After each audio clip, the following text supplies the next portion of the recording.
Let's talk about managing diabetes for a while.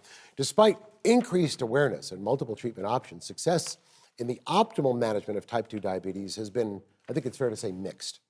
The percentage of patients achieving the generally accepted target A1C of less than 7.0% actually declined between 2003 and 2006, and between 2007 and 2010. It was 56.8% versus 52.2%. So although fewer patients are living with A1Cs greater than 9%, it's a mixed bag out there. Now, the percentage of folks achieving all four key goals, which are glycemic control, blood pressure control, LDL modification, and non-smoking, has increased, but it's still less than 15%. 15% all comers, so 85%, they're missing something out there. And then we're getting to diabetes self-management education, often called DSME. It does play an important role in motivating, educating about diabetes, exercise, weight loss goals, and implementation. And so nurse practitioners, physician assistants, nutritionists, pharmacists, they can all play important roles in teaching and monitoring DSME and lifestyle modifications.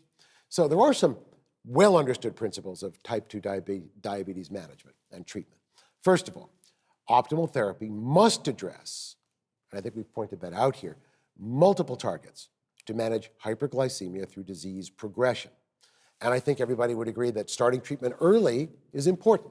You should base treatment choice on known pathophysiologic defects of the disease and address multiple defects by combining treatments. There is no one size fits all. I think, Maria, you said that.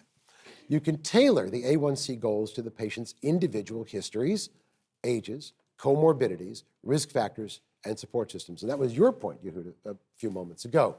So the factors to consider in choosing therapy include patient factors, minimizing hypoglycemia risk, minimizing weight gain, treatment effects on the heart, the kidney, the livers, the ease of use, the cost, maximizing safety and efficacy. It all takes priority over the initial treatment cost, at least in my opinion.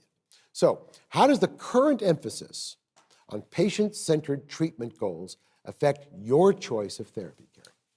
Well, it's a golden age of diabetes treatment. You know, 15 years ago we had metformin, sulfonylureas, insulin, and now we have an assortment of new medications that we can offer patients. So, you know, I think it's sitting down and individualizing therapy like was mentioned previously, and really going through risks and benefits. You know, is the patient obese? Most type 2 diabetics are obese. And, you know, is it an injectable that we want to deal with or an oral agent? Weight changes, cost, of course, is an issue. So all those things kind of play into the... Is it almost that there's too much choice, too many things you pick from? Well, I think in diabetes, what I've seen in Colorado is a lot of providers aren't necessarily up to speed on the newer agents. And so there's some discomfort or uncomfortableness, you know, with using some of the newer agents. So I still see sulfonylureas being used, you know, first line quite often. And they're inexpensive. And they're cheap, and, you know, I understand Very the cost effective. analysis. And they're There's this little mumble on the left here. They're inexpensive and very, very effective. But, you know, you have to be aware of the hypoglycemia. Not only that, they're effective short term. There are several studies to show that by 2.5 years on sulfonylurea, you lose the effectiveness. Okay. But after 2 years, why does Jeffrey care, right? I mean, they're not belonging to him anymore. So he's got this short-term That is cost. cruel. Well, you know. That's not fair. You're going to take that sitting down? It's, you know, it's a valid point, and I do hear that from colleagues. It's like, that's not my problem. I'm worried about it. But every patient that we, you know, lose, we also get patients in. So personally, I don't like that, but I do hear it all the time. You know, I think the challenge here, though, is that formularies are population-centric. So that's the point of a formulary, is we're looking at comparative efficacy, comparative safety, comparative cost across drugs. And so we can't have, you know, 500 different formularies. It's operationally impossible, and that's going to be too costly. I think that's what I was getting at. Is there almost too much choice? So formulary is one thing. The individualization comes at the provider level, but also at the disease management level, which are separate things. And what about what you're willing to accept as a clinician? Are there patients for whom you feel more comfortable with aggressive A1C goal, let's say less than 6.5, and some others that maybe 7's okay or a little more? So I think we finally learned, and in the last few years, all of us, and that's the American Diabetic Association, American Association of Clinical Endocrinologists, we have moved truly to create individual goals and develop personalized treatment plan for the patients. You know, there's some patients that may have the diabetes for 3-4 years only, have no comorbidities or anything. We can get the goal as low to near normal as possible provided no complications. And we've got drugs now to have no complications.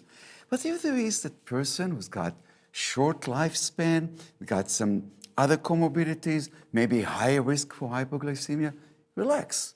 Don't push to that goal. Now, I do, tout, intensive goals, but it's for the appropriate patient, and that's critical in how we manage people. Where does obesity factor into all this, into your goals and how hard you push, and which drugs you choose? I know that losing weight works. Losing weight helps. If I can do it by lifestyle, wonderful. If I can do it with medication to reduce weight, great. If I can use medication for diabetes, that will not increase weight like sulfonylurea and sometimes insulin. At the same time, I can give medication that will either not gain weight or cause weight loss. That would even be better from a patient point of view. Well, and the other thing is the guidelines changed a couple of years ago. They were very algorithmic. And now it's pretty much metformin and then whatever you want based on the individual patient, well, not right? all guidelines. That's really one of the guidelines. I mean, our recommendation for treatment really gives also recommendations.